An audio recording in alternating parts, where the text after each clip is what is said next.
Mga kasama, kayo ba sina Manrique Mark Anthony Aguilo, Andes Alfredo Uy, Yes, sir. Fulgencio Renan Lagrosa, De La Cruz Farby Palia, Muñoz Edmond Hernandez, Abilian Aaron Ezra Lagahit, Encarnacion Joey Natanuan, Abari Anderson Oroso, Morapa Ryan J. Eliab, Claveria Michael E. Hectin. Kayo ay aming inaaresto sa salang kidnapping with homicide under Article 267 of RPC as amended by RA 7659 na inilabas ng RTC 4th Judicial Region Branch 13, Lipa City, Batangas na nilagdaan ni Presiding Judge Pamela Torres Chavez Quezon. Sa ngalan ng saligang batas, kayo ay may karapatang manahimik o magsawalang gibo. Ano man ang inyong sasabihin ay maaaring gamiting pabor o laban sa inyo sa anumang hukuman.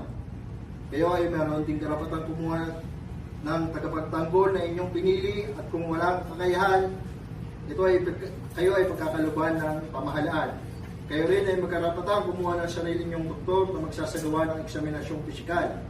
Kung hindi nyo kayang bayaran ng serbisyo ng doktor, ang gobyerno ang maglalaan para sa inyo. Naiintindihan niyo ba ang aking sinabi, mga kasama? Yes, sir. Yes, sir. Mga Ginoo, kayo po ba sila Philip Simborio Armidilla? Mike Philip Simborio Armidilla, Arturo Opalia de la Cruz Jr., saka si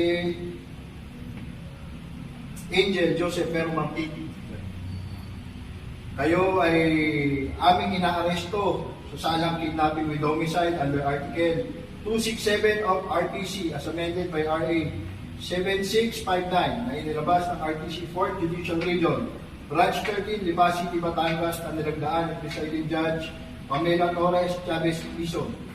Sa ngalan ng saligang batas, kayo ay karapatang manahimik o magsawalang gabo. Ano man ang inyong sasabihin ay maaaring gamitin pabor o laban sa inyo sa anumang hukuman. Kayo ay mayroong ding karapatang kumuha ng abogado, tagapagtanggol na inyong pinili. Kung wala kayong kakayahan, kayo ay magkakalubuan ng pamahalaan.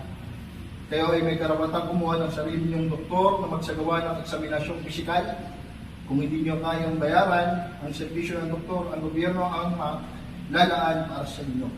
Mga Ginoo, naiintindihan niyo ba ang mga pagkakataon? Yes, sir.